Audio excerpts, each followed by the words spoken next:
The moment that you enter the home, what do you feel? What do you see? What is that wow factor? So we thought, well, okay, we need the sun to heat the house. So what if we were able to use the sun and the way that the sun enters the space as a wow factor?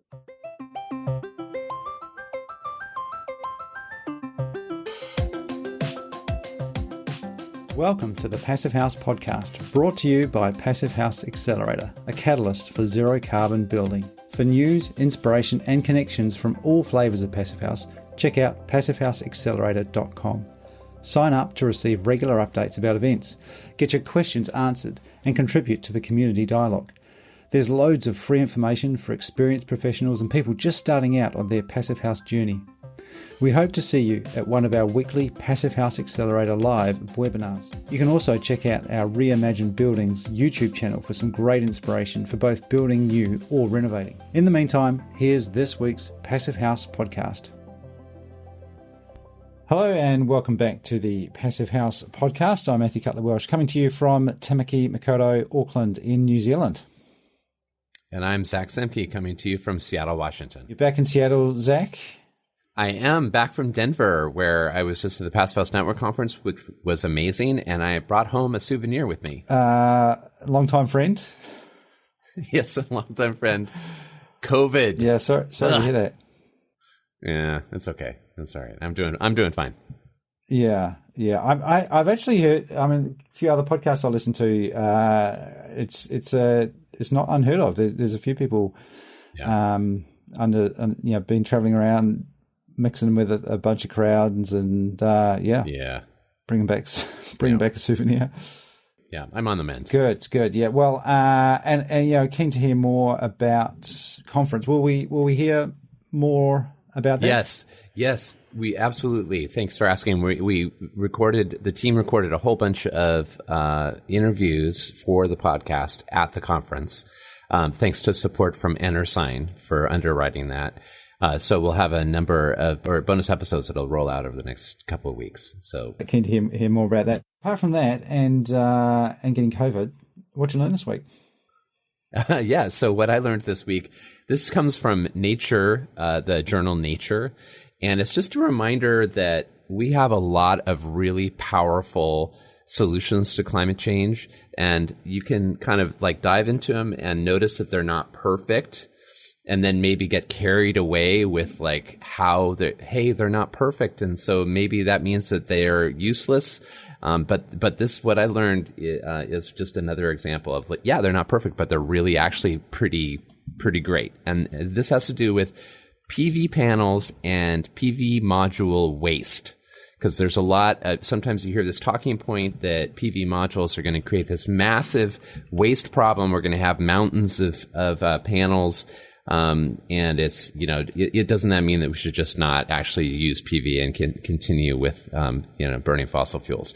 Well, there's this really great chart that graphically depicts this, probably more powerful than I will put it in words, but some numbers here. So between now and 2050, the total volume of municipal waste that we will create globally is 70,350 million metric tons. Coal ash is really big. It's going to be 45,550 million metric tons. So we're talking about 45 billion metric tons, right? Plastic waste will be 12 billion. E-waste will be almost 2 billion. Oily sludge will be 249 million metric tons. So still way less than coal ash or plastic waste, but a lot. But PV module waste isn't going to be 70,000 million metric tons. It will be, worst case, 160 million metric tons. And if we are good with recycling, it could be as little as 54 million metric tons. So we're talking several orders of magnitude smaller waste stream from PV than from our other major waste streams. So not perfect for sure, but when we look at that context, pretty darn good. Because when you hear that number, in isolation, it sounds really scary and, oh my gosh, we've got to stop producing PV. But that's a really useful context. And this happens so often where you just hear one number and it's bad. And, but you have to also consider what it's offsetting, that could be even worse. And I assume, that those numbers could be improved if recycling technology is improved as well. That's right. So the range that the journal article cites is that we're looking at a range between 160 million metric tons at worst case for PV and 54 million metric tons best case. Yeah. So we could slash it by by 2/3 or more by if we're able to do a good job with recycling. So it just completely dwarfed by even oily sludge. What oily sludge sounds horrible. Oily sludge. Yeah, we don't want that. It does. Well, in a similar context in terms, I mean, that sounds useful for a little bit of debunking or setting the facts straight. I have another podcast to recommend. Of course, you should listen to our podcast, but this one's also a really good one. It's kind of unfortunate that this podcast that I'm going to talk about is needed, but unfortunately, it seems that it still is. Because apparently, Zach, there are still people out there who don't believe in climate change. Or maybe believe that, yeah, sure, the climate's changing, but we're not responsible, or, yeah, it's changing and maybe we are a little bit responsible, but we can't really do anything about it. There's a kind of a whole spectrum of out there, and there are people, and unfortunately, in certain circles, it seems to be making a bit of a comeback for some reason. Anyway, there's a great podcast that I came across recently called The Climate Denier's Playbook. It's hosted by Rolly Williams of Climate Town and Nicole Conlon of The Daily Show. So very entertaining.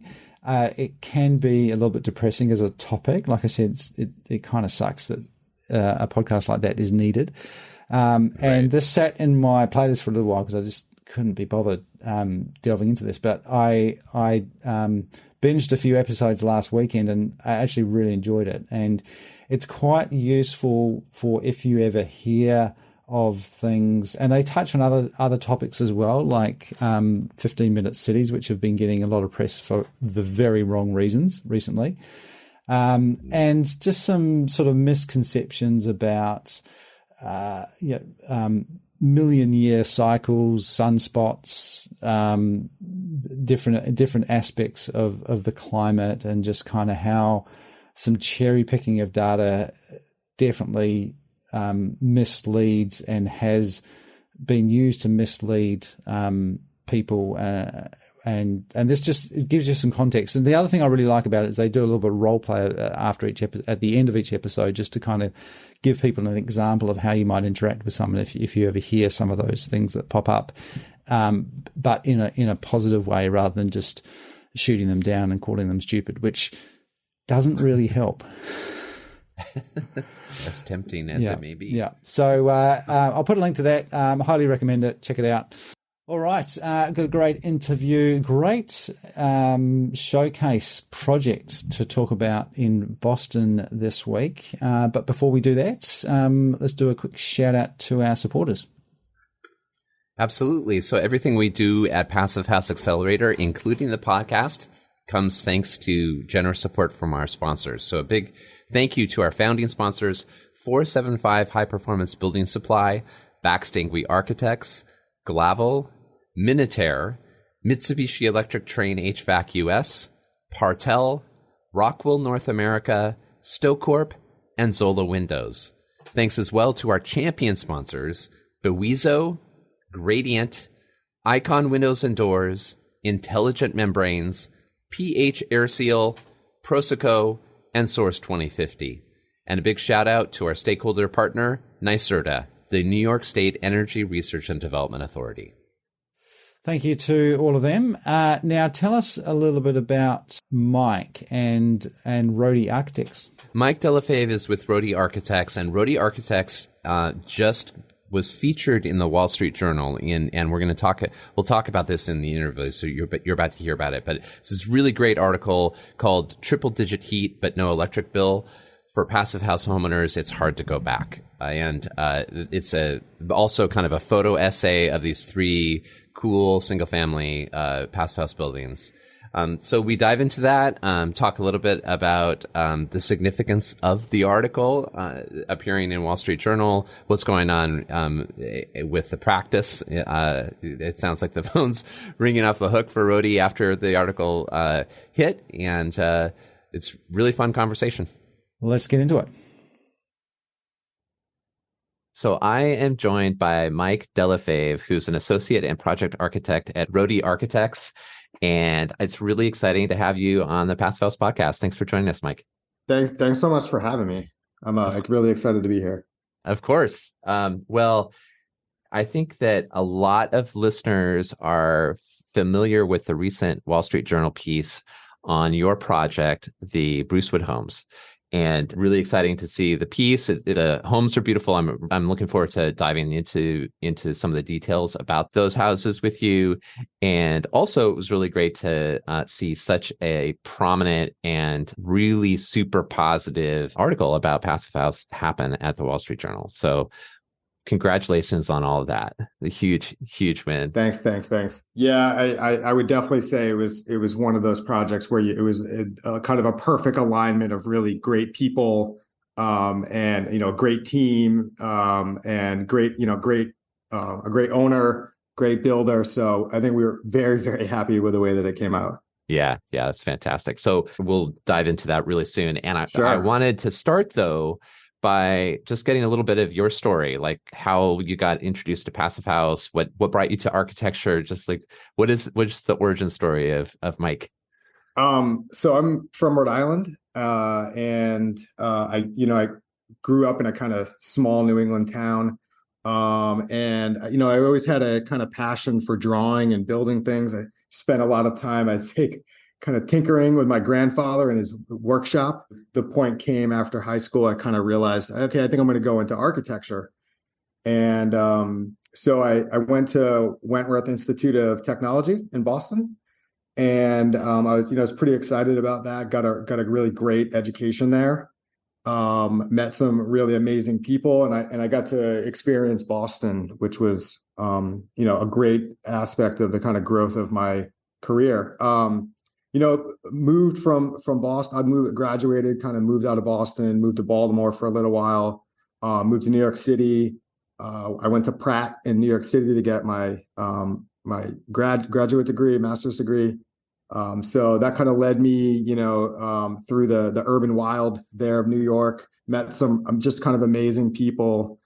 And then, my wife and I decided that it was, time to kind of move back to New England. We moved back to Boston. It was this sort of like in 2008 during the recession, the Great Recession. So it was this kind of funny time. I actually got out of the business for about 2 years, became a kind of professional server in order to make ends meet. But eventually, things picked up and got back into the business. And then I also started teaching. So I'm a adjunct professor at the Boston Architectural College, and I've been teaching there for 12 years now. Yeah. I got a job in architecture again, which was great. I think that's sort of where the story leads me to Roadie. So Roadie is a 35 person architectural firm in Boston. We primarily focus on, hospitality, multifamily housing are the two kind of big things that we focus on. We have some commercial work. We obviously are doing some single family work. We're in a collection of different market sectors, which is really great. It keeps everybody fresh in the office. There's lots of different things that we can work on. So I had noticed Roadie because I was living in the neighborhood of Dorchester in Boston, and I noticed Roadie's kind of projects around. I was interested in what they were doing. So the two founders, Eric Robinson and Kevin Diebler, founded Rhody really to make the neighborhood that they were living in much better, and to kind of chisel out a little bit of the market sector to make their neighborhood what they had kind of dreamed it could be. So they took this approach of sort of building relationships in the neighborhood, building small buildings, which became bigger buildings, that really were trying to influence and make the urban environment that we experience every day because we live there much better. So I sort of took note of that, and I had a kind of family friend, got in contact with Eric and Kevin, and sort of got to the point where I was fortunate enough to join Rhody. So I've been here for 9 years now, and I'll tell you, it's been just an amazing experience for me.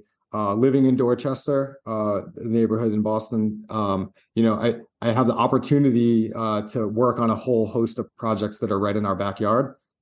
So that's always been really exciting for me, and I'm very happy to be in that environment. We're a very design focused firm, and we build models, right? And we're working with our hands, and we're working digitally as well. So I think there's a really nice host of tools that we use, which are exciting to me as well. Having that kind of community that rooted in your community, and you can see the fruits of your labor around you probably as you're walking through the neighborhood.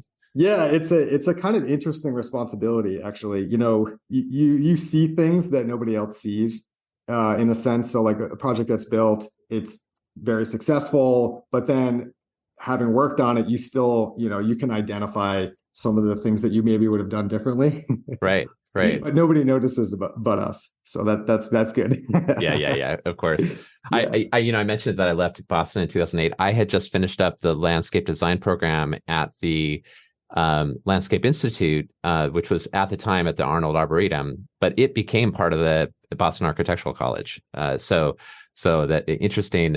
It's some fun little connections. I miss it there. It was really fun to study there.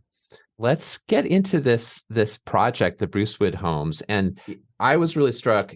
So I kind of have a personal experience with Wall Street Journal and Passive House articles, because 10 years ago, like almost to the day as we're recording this, the Wall Street Journal published an article about a house that Hammer and Hand had built. And we were super excited about this article because we knew it was coming. It was actually written by the same reporter, Nancy Keats, about the Corona house, which was one of the first passive house projects in the Pacific Northwest. It was created for this philanthropist who was doing all sorts of different experiments with all sorts of different green building approaches. Passive house actually kind of came late to the project, which, as we all know, makes it more expensive if you already have the form figured out. It's a gorgeous house. Holst Architecture did a wonderful job, but when the article came out, and I don't think this was Nancy's intention at all, but I think it had gone through the editorial process, and it was at a different time 10 years ago. I think there was less awareness that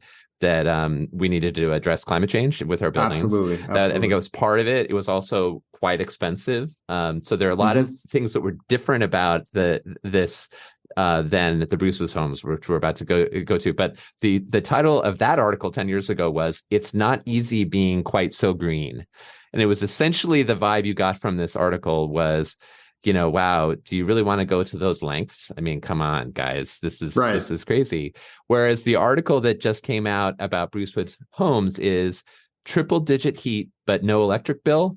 For passive homeowners, it's hard to go back. And it goes through these three gorgeous homes that were developed and on spec, right? And then purchased by three different buyers who all kind of had brought their own vibe to each of these homes. It shows the interiors of each of these houses. We'll do a link in show notes so people can see them. Sure. Really beautiful work. So the homes came to Rhody through a client of ours, Dimitri Baskin, who is a longtime client of Rhody Architects. It actually started as a zoning case, which is pretty interesting. So the land was mislabeled in the zoning maps. as open space because it had never been developed. And there was a series of these lots that happened like in the kind of 80s, and they were mismarked, and the city kind of knew about it, but it was a paper trail that you had to go through to kind of get them appropriately zoned to what they were originally supposed to be, which is zoned for single family. We got that corrected, and then we were left with 3 lots. And Dimitri had said, okay, we're gonna build single families here, and we were very excited about it. We're gonna create great, contextual but yet contemporary single family homes. We're very excited about it. And this is Dimitri Baskin, who's the developer, exactly, and the builder, and whose company is now called Passive House Construction. Right. So we got the project through the zoning, and then it went a little bit of a pause just for like a quick moment. And then I'm going to take you on a little tangent. Yeah. But so Kevin Diebler, one of the founders here and the principal in charge on the project, he's on an advisory board at the University of Maine at Augusta.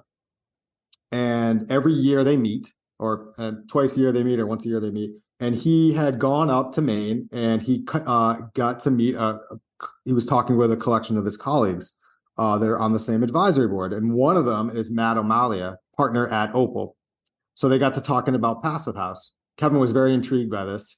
So I kind of came back to the office, and he says, Mike, what do you think? Should we try to do Passive House here? And I got to tell you, I was a little scared at first. Oh, I knew of it, but I didn't know much about it yet. Kevin and Dimitri sat down, and they talked about Passive House. And I'll say that really the reason that they wanted to do Passive House at first was to set the homes apart in the market. So Dimitri was really seeking out an opportunity to be different, to provide something that was new and fresh, well, not really fresh, but new to to West Roxbury, the neighborhood. And so we kind of took it on. And Dimitri is the type of guy who, he dug right in and wanted to learn everything he could about it. Now, from my point of view, I had a collection of friends. I know some people who are passive house designers, but I didn't really know what we were kind of getting ourselves into. So as we kind of began to unpack what we needed to do, it became not really as scary, I think, as I had originally thought. Mm-hmm. So we dove into a couple of meetings. We used Matt and his team as advisors on the project. They ran the PHPP. They were our consultants. They sort of, in a way, kind of taught us some of the principles that we needed to work with. And we jumped into the design process. And I would say that Passive House aside, we are always seeking to create architecture that is somehow contextual. So that's where the forms of the homes came into play. So of course, now we're studying the sun. We're studying the tree canopy. This is a previously undeveloped site. We're trying to save as many trees as we absolutely can because we want to be responsible towards that. And we began to just create these homes that were very much inspired by the street conditions. So that was really, really important to us. So the interesting thing is that we're creating 3 houses that are basically identical on spec. And that didn't really sit well for us because we're not really in the business of kind of copying project houses from lot to lot. We felt that each lot needs to react to a certain topography, a certain type of conditions. So what we decided to do was experiment with some wood blocks in our wood shop here. And we developed a way of creating different roof pitches to create a variety of different forms. And the outcome of that was that although the homes in floor plate and in performance are basically identical, the forms of the buildings take on the aesthetic of siblings instead of twins. Mm-hmm. So that was really, really important. So if you look at the ridge lines, you'll see that they actually they actually kind of obey the street grid, and then they kind of blend to face another street pattern. So there's a fairly busy parkway that's right against the site, the VFW Parkway, and there's a lot of traffic there, which is a whole nother discussion about how well Passive House really works. But we basically just took the ridge lines and we began to blend them with the two grids, and then we were left with the three forms. So that was pretty exciting that we were able to do that. The aspect of maybe wow that I also want to just talk about is Dimitri is always, in all the projects that we do with him, was very concerned about the moment that you enter the home. What do you feel? What do you see? What is that wow factor? So we thought, well, okay, we need the sun to heat the house. So what if we were able to use the sun and the way that the sun enters the space as a wow factor? So that's why when you look at the photos and you see the project, the moment that you key in, you're presented with this stair and a large curtain wall that in all essence kind of connects light to all of the spaces within the homes. And that's the real wow factor. And you have this relationship now with the sun as you enter into your living room and you begin to ascend into the second floor, which is where all the bedrooms are. And then at the top floor, there's this kind of connection through a double height space.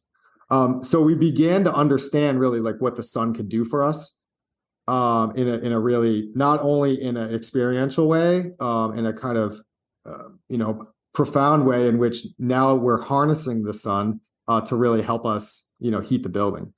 So that was how we kind of tied it all together. It's as you look at the renderings for those of you out there, just note the large window, which also, by the way, we can get into this, but brings its problems as well. Yeah, absolutely. Well, it's really beautiful.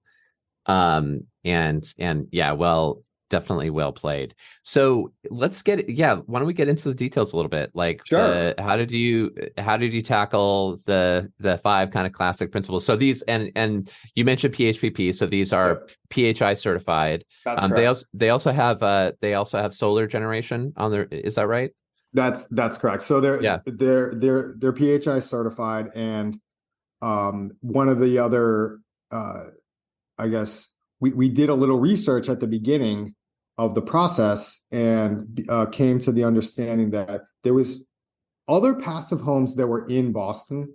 However, nobody went through the actual certification process. Mm-hmm. So we are the first certified PHI internationally certified passive homes in the city. We're on the registry. We're very excited about that.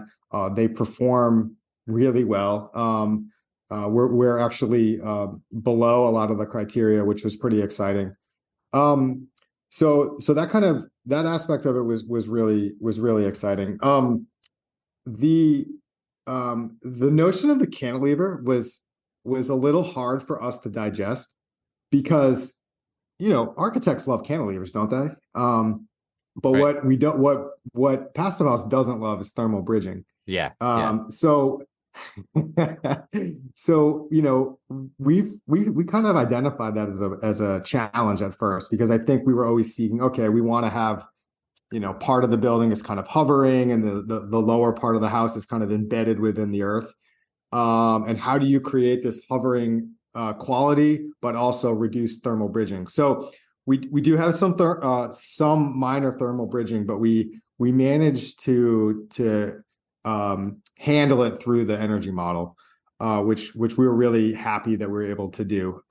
So that was the first thing, is that I guess you don't have to be scared of thermal bridge, but you can. It's not obviously not the best, and but there's ways around it.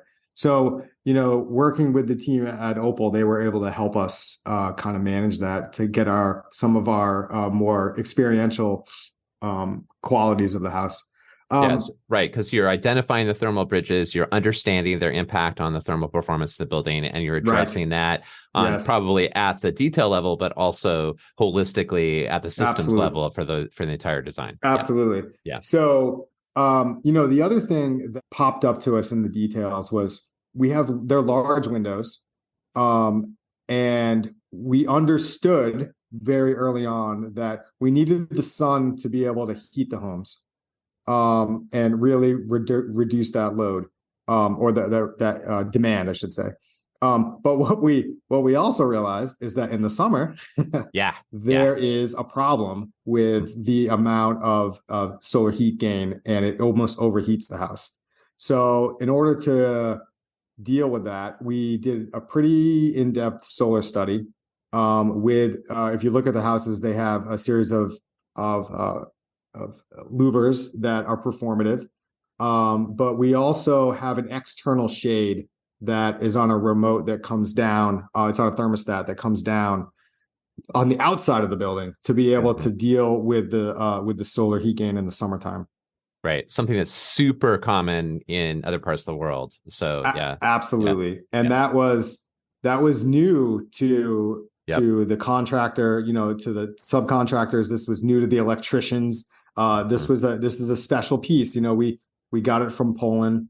It works great. It's actually it's pretty amazing to be in the houses when these things turn on, because they just sort of kick on, and then the shading comes in, and the whole atmosphere of the homes kind of change a little bit during that time. So that's pretty exciting. And then, we also learned about thickness of walls, which was really exciting for us to realize that, well, maybe you don't have to be 16 on center. You can be 24 on center, but you're going to use a 2x8 wall.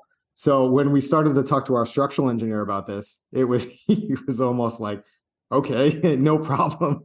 Like, this is going to be much easier for us to actually build it, because it's almost, from a structural standpoint, like kind of overbuilt.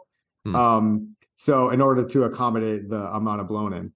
Right. So that worked out really, really well.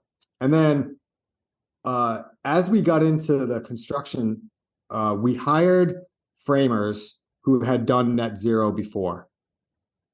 So it's a BOJ construction, and they had done a net zero home, I think in Cambridge, and I think another one in Brookline, 2 towns in Massachusetts. They were extremely aware of the attention to detail that needed to be done with the air barrier. So important. We did a series of mock-ups of how to tape the windows properly.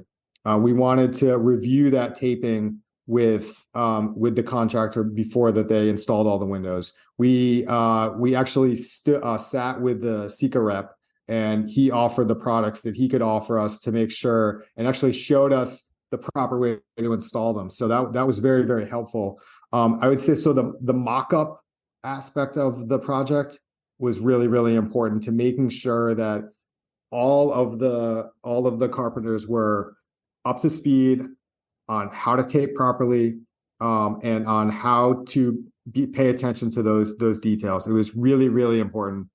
So as we began to get into the air tightness, we put in all the windows and taped everything. And then just to be sure, Dimitri had a HERS rater come out and test before we got too much further along. So we did a test before we put any of the drywall up, before we had any of the insulation in, before we had any of the cladding on. So that was a true sign that we were on the right path. Yeah, totally. That's really smart. Do you remember what the result was at that point? I don't know offhand. You probably know. I bet you know the final number, though. I do know there's I think 0.4. So, and that's compared to, so for listeners who may not be aware of the details here, this point compared to 0.6 ACH 50, which is the requirement. So 0.4 is significantly better than 0.6. And what that means is 0.6 air changes per hour at 50 pascals of pressure with a blower door test. That's awesome. Well done. Yeah. And let me tell you too, like that number, as we began to really understand what that number meant, I think we started to study, like, and this is a whole nother conversation when it comes to retrofitting, but I live in a 100-year-old home in the city of Boston, and it just leaks like crazy. it's just unbelievable. I mean, especially the windows are, we're working on it, but just the windows are just really bad, and you just get this really tough condition where, every time the wind blows in the middle of January, it's like you're standing outside. That's rough. And, so it's just rough. But so to just put that like in perspective, that's like a 15 or a 20, Yeah. ACH 50, it's just insane. So, the details that we focused on in terms of the air tightness were very, very important. And having the right team out there to really do it right was just just so important to the success of the project. Yeah, totally. And so how about mechanicals? It's all electric? Yeah, it's all electric. Exactly. So we have a small mini split on the first floor, and then there's a ducted mini split on the second floor, which feeds into the bedrooms. And then we have a Zender system that, of course, is bringing in fresh air and exhaust and moving the air throughout the homes. So that works out really well. We nicknamed it the Medusa because the little tubes as they get dispersed. Yes, exactly. The all electric was really, really important. So I think that kind of like just brings us to the solar discussion, which so in the city of Boston, all projects are required to be solar ready. It's code, and actually code's even changing again. But so these homes are solar ready. All three of the buyers decided to just go ahead and put them on. So all three homes have solar panels. And the amazing thing now is that each home is producing far more energy than they need to run the houses. So this is why the headline is, now that they have zero energy bills, they can't go back. Right. Because everybody is getting a rebate on their bill right now. And it's just been kind of unbelievable to see the statistics. I believe the gentleman that owns the house on the corner, which is the lowest house on the hill, I believe he's getting almost like $700 back a month. When I was looking through the article, one of the clients said that he's saving $700 to $1,200 a month on heating and cooling, which is a big deal. Big deal. It's a big deal. And then I began to think, like, I'm talking to a collection of my friends who are non-architects, and they're saying, Mike, I looked into this solar thing, and they're like, I just don't understand how it actually works. And I don't see how we're never going to see any money back. And I'm thinking to myself, well, your house leaks a lot. Right. And your energy demand is so high that there's no way it can be offset with the solar panels that you put on your roof from the, rebate solar company. So they're like, oh, why would I invest in it? Well, I mean, you want to do it because it's renewable energy that you have on your own property, but you probably won't get to the level that these guys are getting at the Brucewood houses. So, right. For a retrofit. Yeah. Yeah, exactly. Yeah. So no, but that brings up the notion of prosumer as opposed to consumer of energy, where you're both a producer and a user of energy, and how if done smartly, Passive House can be a really great foundation to become a prosumer. That's pretty great. The other thing that we're just starting to dive into and learn more about is about resiliency packages. And I'd say we're on the cusp of just beginning to really understand their capabilities. But just the idea, right? Just think about this, right? Anytime the power goes out, you have battery backup. Oh my gosh, right? If there's a snowstorm, which happens here in the city of Boston, right? And there's power that goes out for 2 days, right? You have backup. You're able to run your heat. You have hot water. You're able to cook on your induction range and operate the microwave, and things like that. The basic necessities of our lives now you're able to do. So I find this notion of the kind of battery backup resiliency packages as being like pretty important part of maybe the next 10 years, is that you're going to start to see these things really happening so much more. I couldn't agree more. Yeah, I totally agree. I mean, in the Pacific Northwest, well, and now you guys on the East Coast also are getting the wildfire smoke events, and so I'm just like, you get a heat wave, you get the wildfire smoke, and then your power goes down. It's going to happen. It's going, it's inevitable. That's going to happen. How do you not like expose yourself to these toxic chemicals in the smoke that are going to impact your health for the rest of your life? How do you do that if you don't have a resilient building to depend on? Yeah, so, absolutely. Totally agree. Yeah. I mean, I'll tell you, there's nothing that, I'm a homeowner, right? I have, wife and family of, we're a family of 4, and, there's really nothing during a snowstorm or when it gets really cold that freaks you out a little bit more than the fact that what if you lose power? Yeah. Geez. And then you're stuck there, there's no lights on, the food's going bad, and, Right. like you can't even take a shower. So, yeah. And then you're just standing there praying, in a sense, for the electric company to come and fix it. I mean, so if I ever have the opportunity to get a battery backup and just have that resiliency, even if it's for 48 hours, like I'm definitely going to jump at it. Yeah. Likewise. What other stuff are you hearing from the folks who have bought these 3 houses? Well, there's a lot of great stories. I mean, the article does a really good job of it, of really getting into the experiences of the families that live there. One of the couples had like seasonal allergies, and they're gone. So that's really exciting, is that the air quality inside the homes are so good that that the seasonal allergies have gone away. The other thing was that the quality of space that we were able to create there in some way is helping with everyone's emotions. So the quality, like they just feel much better in the homes because they're connected to the outside there's a lot of sunlight. So that's been kind of exciting to hear. The other thing that we've experienced by being in them, as well as stories that we've heard from the homeowners, is the quality of sound. So obviously triple glazed windows, very airtight. And then you have, 8 inches of blown-in insulation and 6 inches of exterior insulation with proper gasketed doors.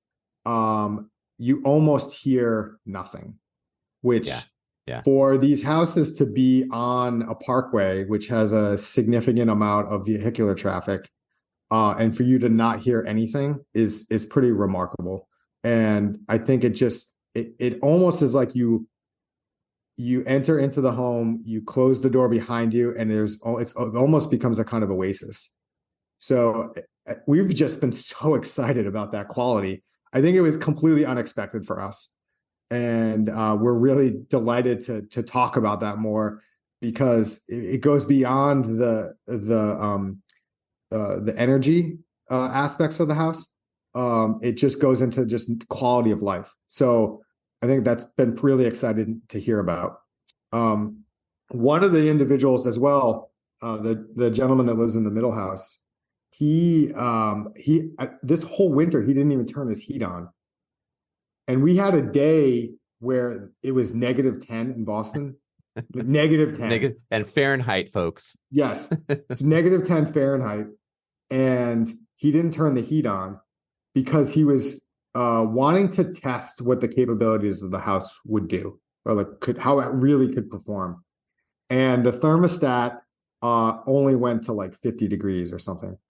So like, I mean, it's just a great story. You're like, wow, okay. Yeah, right. I mean, that's the passive resilience. That's a test of passive resilience right there. I mean, 50 is not comfortable, but it's survivable. It's survivable, and it's not 10 degrees outside. I mean, it was a pretty remarkable story to hear that. It goes beyond just the energy performance for us. It's just been so much better, like just the quality of life, to hear those stories about they don't want to go back to anything now. Like they've lived in these houses and that's it. They're sold.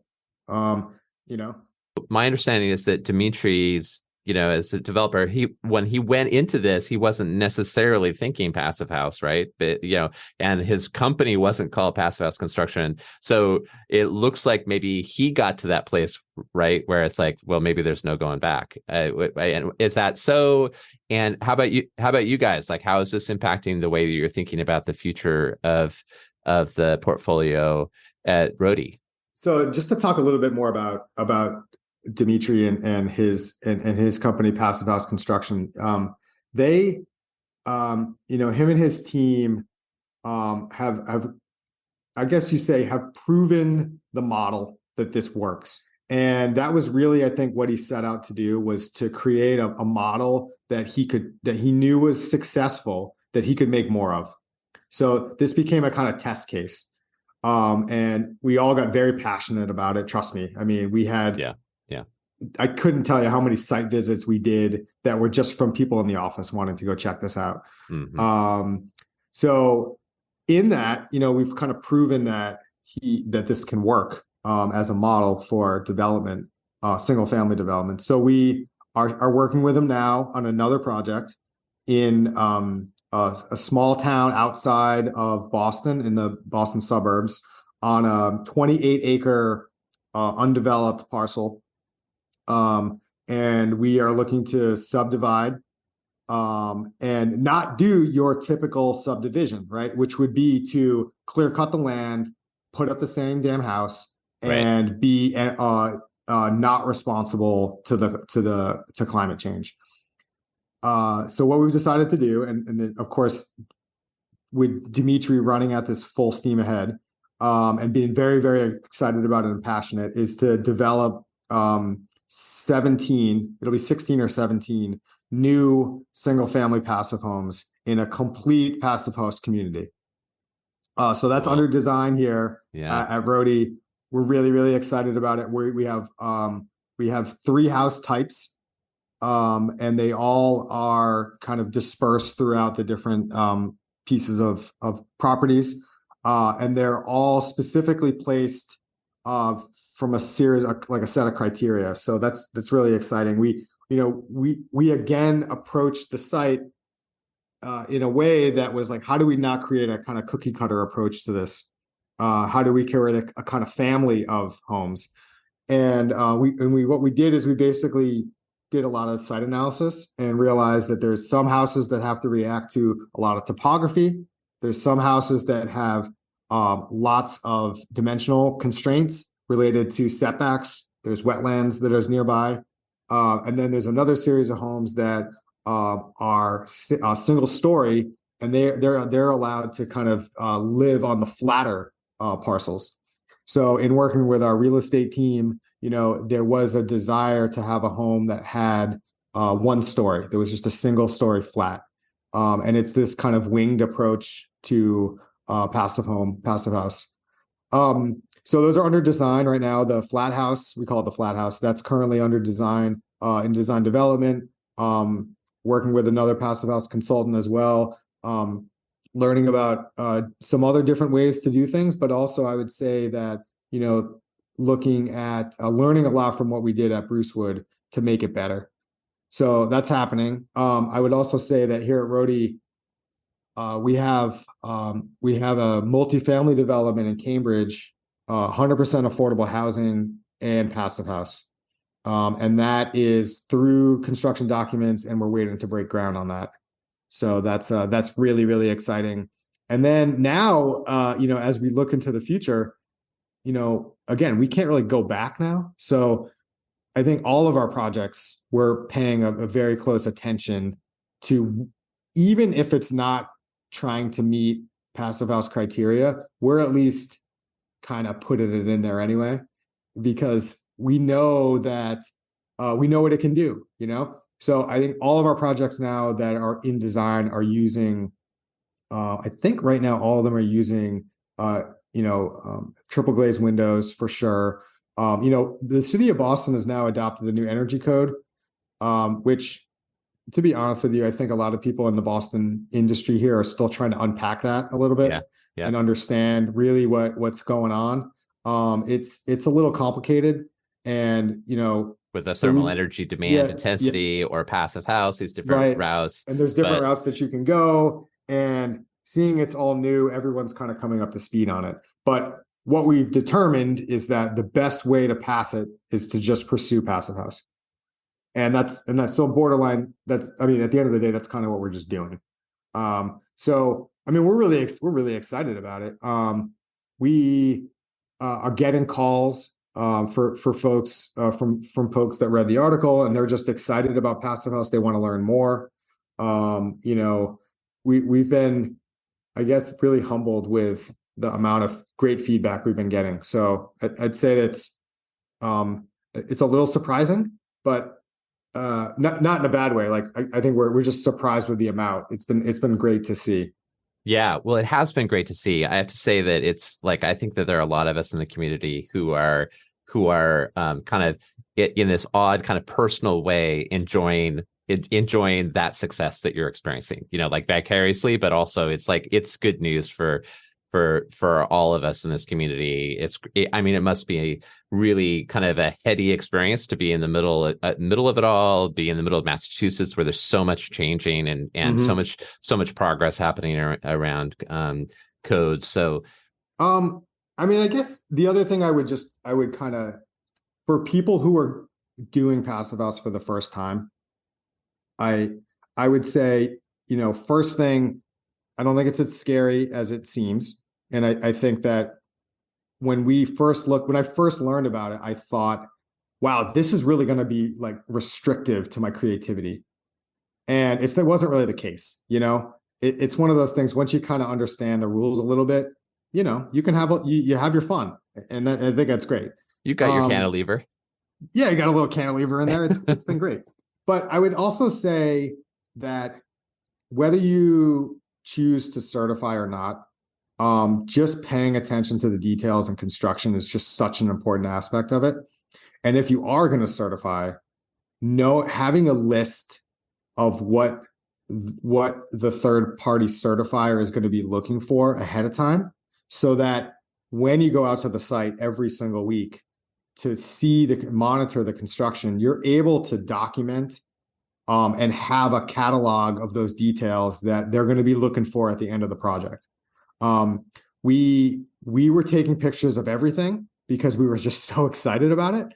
But I don't think we necessarily knew at the time the amount of documentation that was going to be required. And this is maybe why a lot of people don't certify.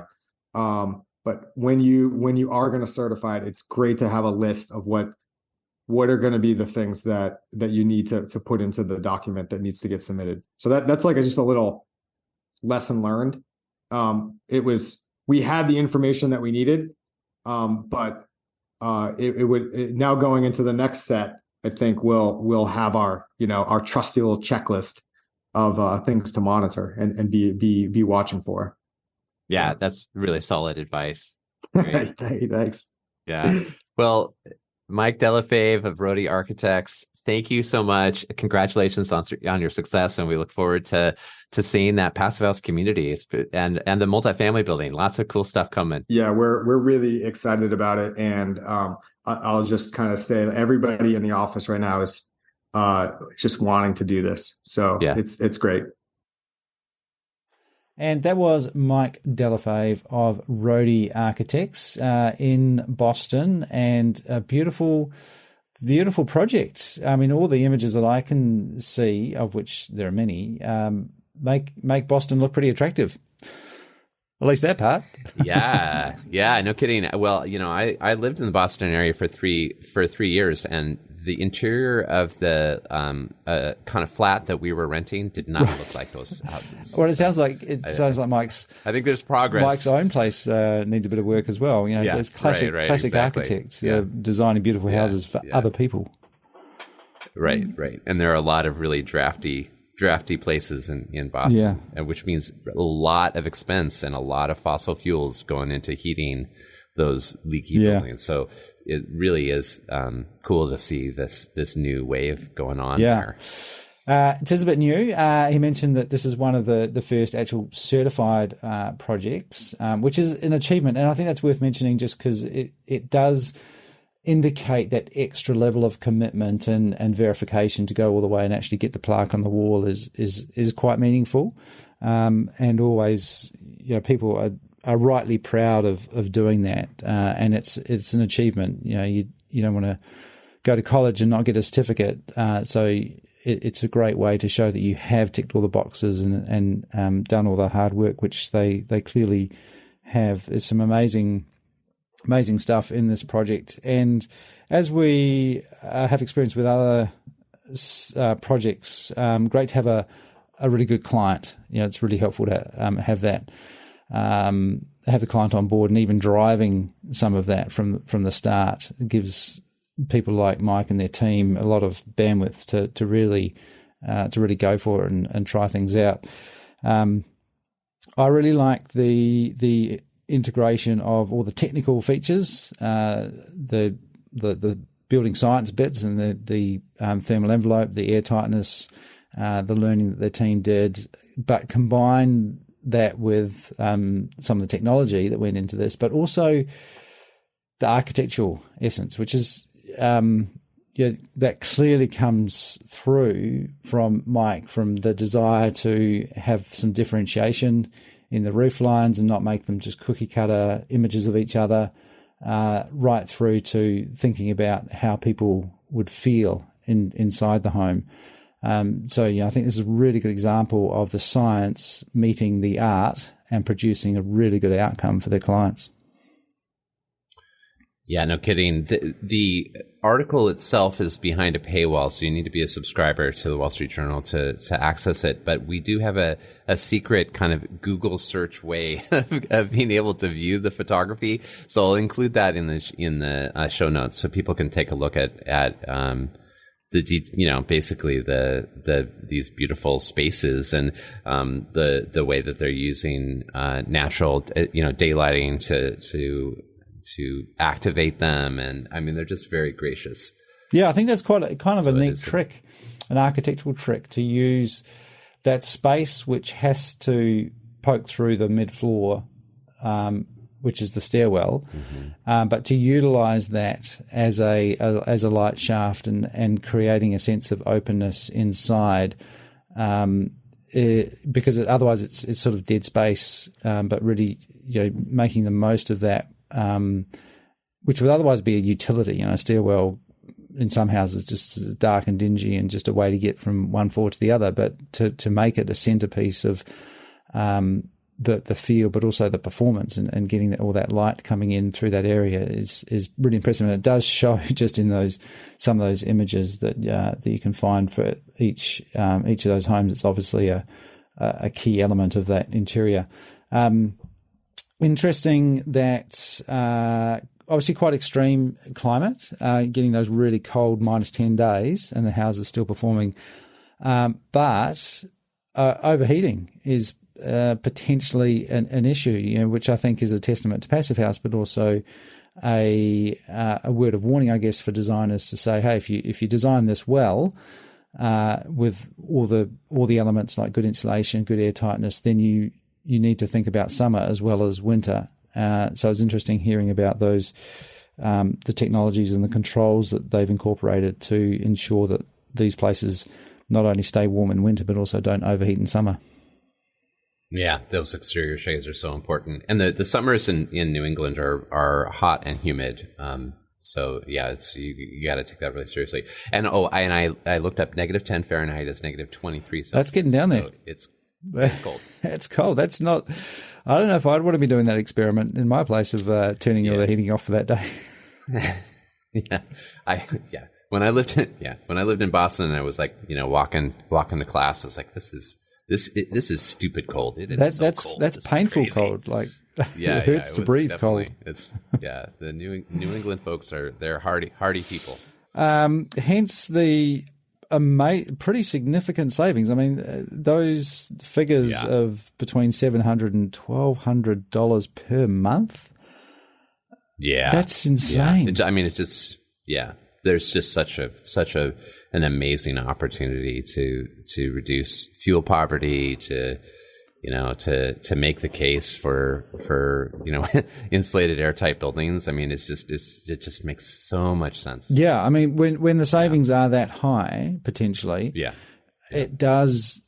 It must be a no-brainer, and gives you significant bandwidth at the early stages to invest more upfront, because the payback has got to be so good on that return. Yeah, no kidding, right? And the whole dynamic where you can also save upfront cost on the mechanical systems, because they can be so much smaller when you have a good envelope. Yeah, that all is really playing out in that climate. Yeah. We've touched on it already, but I really like his Mike's comment about quality of life, and it not just being about those power bills, but just about the feeling. Mm-hmm. And we've got quite a lot of anecdotal evidence in these stories of people just not being sick inside their homes. But Mike kind of alluded to it being more than just not being sick, but actually really enjoying that sense of space, feeling good inside a building, which is quite an achievement. Sounds kind of obvious, I think, but doesn't often happen. So often it just people are dark and dreary or cold or just not quite right for some reason that's hard to put your finger on, because it's probably a result of a whole bunch of things, of not quite the right humidity, a bit of draft, not quite enough light, which if you're not attuned to that, it just all comes as a feeling of it's either really good or really not good as a place to be. So to have that, obviously very hard to quantify, but the user experience, certainly in this case, seems to be proving the benefits go beyond just the power bill. Yeah. Well, it reminds me also of Michael Ingui, the founder of the accelerator, and he designs a lot of really cool retrofits in Brooklyn and Manhattan. His term is serenity or serene. They're serene environments. I mean, like, you can create these really gracious homes right next to a really busy street and just not hear the traffic noise at all. That's something that I think probably is a surprising experience for people who move into these buildings, but that's what they have to look forward to, which is pretty great. And then, of course, you have all that energy efficiency. You put some solar panels on the roof, and I don't know if I'd heard this term prosumer before, but I quite like it. Oh, yeah. Right. Yeah, it's this idea that Passive House can be this really great foundation for being a prosumer. So you're both a producer and consumer of energy. And if you're using very little energy and you're in a policy environment where you're able to sell that energy back to the grid, then you're a producer of energy for the grid, and that makes the grid also more resilient, because there are all these different sources of local sources of energy. And I am certainly thinking a lot more. I seem to be talking a lot more about resilience lately, and I think people are thinking about that and equating. It's not the same as sustainability, but there's definitely an overlap there, and I think people are becoming much more conscious of what does my life look like if the power goes out, because it's most likely to go out when you need it the most, which is either in the middle of winter or in the middle of summer. I think that really changes the psychology of the conversations we have about buildings, about so quote unquote green buildings. That when we're shifting from, if this would be good for me to do for society or for the environment, and which is all true, and that can be a motivator for some people. But when you're looking at, making investments in your home, and you're thinking about just your safety and your health and your resiliency, you're not, that's just a completely different, that I think that just gets at a kind of a more of a lizard brain spot in your thinking. And I think it's going to have a big impact. Yeah. Awesome. Great stuff. Check out Rode Architects. That's RODE architects.com. They've got some other pretty amazing projects on their website, but the Brucewood homes is featured pretty highly there at the moment. And we'll also send out those other links so you can have a look at some of the amazing images if you're not a subscriber to the Wall Street Journal. All right. Thank you for that, Zach. As we mentioned at the top of the show, you're back recently from the Passive House conference, and looking forward to hearing some of the interviews and some of the experiences that people had there in Colorado. But there's another Passive House conference coming up. PhiusCon 2023 conference is coming up in Houston, Texas, November 7th through 10th.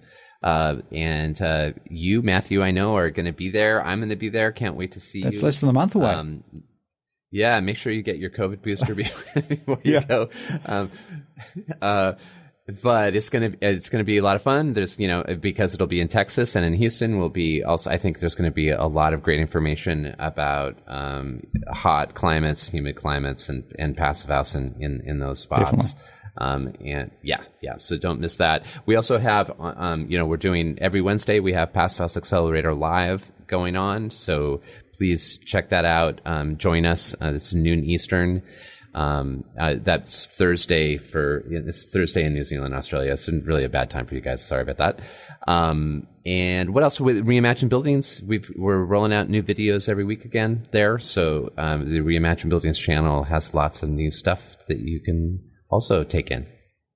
It's all there. So check that out on PassiveHouseAccelerator.com. Heaps of resources. And, if you're in my time zone, you can check them out after the fact as well. They're all up there. For people to watch in their own time. All right. Thanks very much, Zach. We'll catch you next week. Yep. Thank you, Matthew.